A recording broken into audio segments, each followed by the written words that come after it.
Nityanandam everyone, it's the Kundalini Yogini. Welcome back to my channel. If you haven't yet subscribed, make sure to do so to follow how to live authentic yoga in every part of your life and tips and tricks for living a more conscious life wherever you are.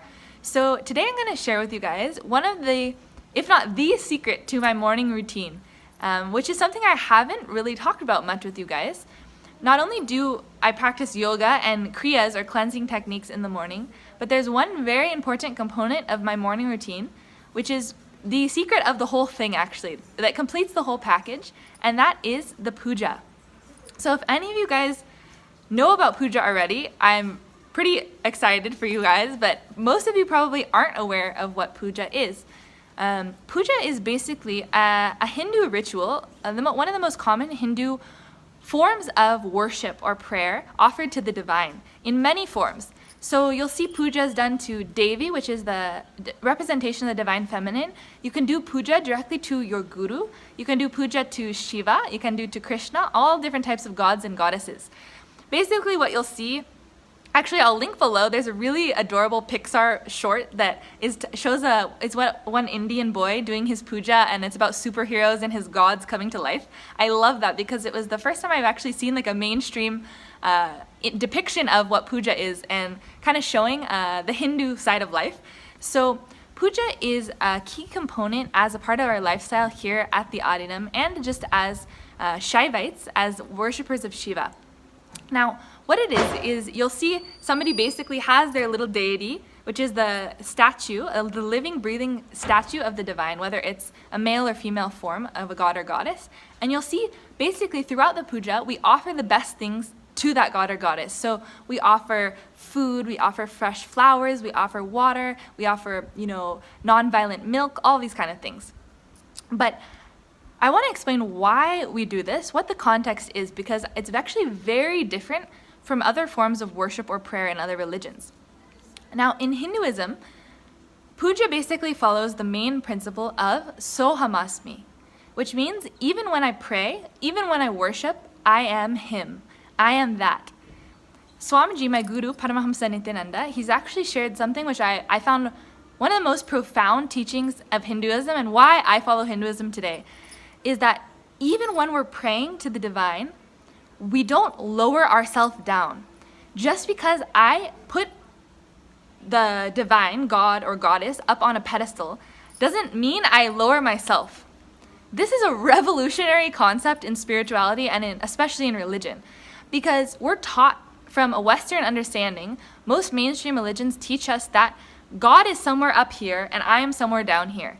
I'm never going to be at that level of God, and that in order to worship God or to have love for God or to have reverence for God, I have to bring myself down. I have to somehow be self-deprecating. I have to have guilt. I have to have a lowerness or a shame, lower identity.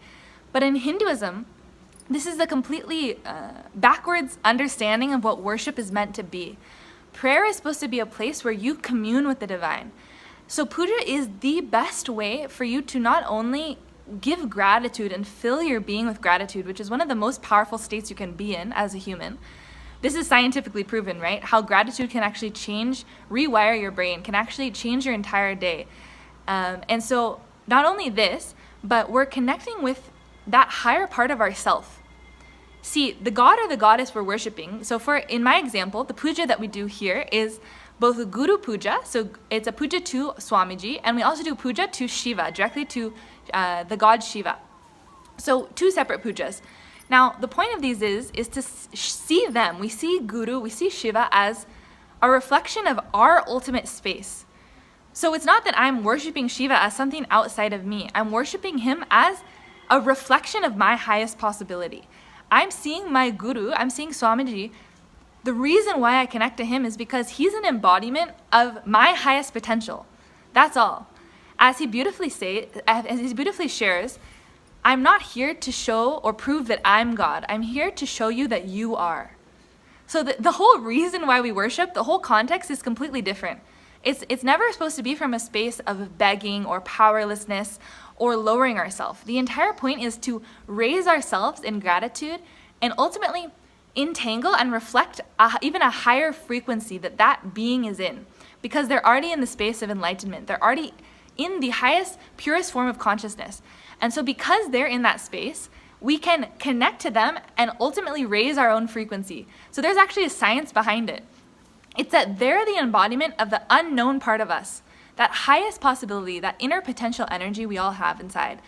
They're reflecting that. So as our mirror, we connect to them, we give them our best, we chant the sacred Sanskrit mantras, which also scientifically raise our frequency by the very words we're uttering, saying the ultimate praise to the divine, the ultimate glory to ourselves and to God. It's a beautiful space to enter into. And this is something which I do every single morning. So this is a secret to my morning routine, and it's one of the most beautiful things I've got to learn as a part of Hinduism, honestly. I've had amazing, and even some miraculous experiences with puja, where instantly in that space, because you're connecting to the frequency of oneness, you're tuning into that oneness vibration, anything you want to manifests instantly. I mean, I really use this as a huge secret in my life. And actually, the only reason I haven't shared it more openly with you guys is because I know most people don't know what it is, or they don't connect to it. So I really hope that this video sparks your curiosity, or at least your openness, and even if you're interested in starting to do puja yourself, I can definitely help you out. You're able to do at least Guru Puja without initiation, so it's something which you don't need to be initiated for. You can directly do as long as you get a puja kit, which you can find in many Indian stores, and even if you come here to the Adinam, you can get one for free. So I really hope that you guys integrate this in your life also, because this is an essential part of my morning routine and sets the context for my entire day, and allows me to open the most powerful space of manifestation possible throughout my day. So this is one of my biggest secrets as a powerful manifester, which I want to share with you guys, is that puja is a huge key to manifesting what you want in your day, and ultimately connecting you to the highest frequency. And through that space, you can manifest not only your outer world, but your inner space how you want it. Take completely hold of your life in the way that you want it to be. So it's a perfect way to start your day. And basically when I do this, first I do my Shuddhi kriyas, my cleansing techniques, which I've made a bunch of videos on if you haven't seen. I do yoga practice of an hour to an hour and a half every morning. Then we do the puja right after this. So it's a beautiful, perfect combination to start your day. So I hope that you guys at least learned something from this video. If you have any questions or comments, or you're more interested to learn more, let me know down below and I'll get back to you as soon as I can. Thank you guys so much for tuning in. Nityananda.